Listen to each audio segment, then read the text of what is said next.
మనకు పండగ అయినా దినమైన కథోలికలకి సేమ్ పాచిపోయిన చీర, దండం మీద ఏలాడబడి టీషర్ట్ వేసుకొని వచ్చేస్తాం. పండగలకి మన నూతనత్వం ఉండదు, అదే ఫంక్షన్కి ఉంటుంది. క్రిస్మస్కే కష్టం.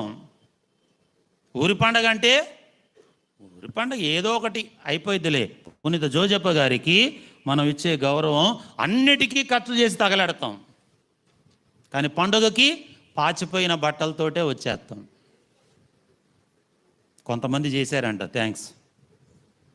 ఇలానే ఉంటుంది మన పండగలన్నీ. మన పండగలన్నీ ఇలానే ఉంటాయి. అలాగని పెద్ద పెద్ద అవసరంలా నూతన వస్త్రము పండుగకి ధరించవలసిన ప్రాధాన్యత ఉంది. ఎందుకంటే ఇది పండగ, దినం కాదే. దినానికైతే ఎలాగన్నా వెళ్తాం. దినం అంటే తెలుసు కదా, దినానికైతే ఎలాగన్నా వెళ్తాం.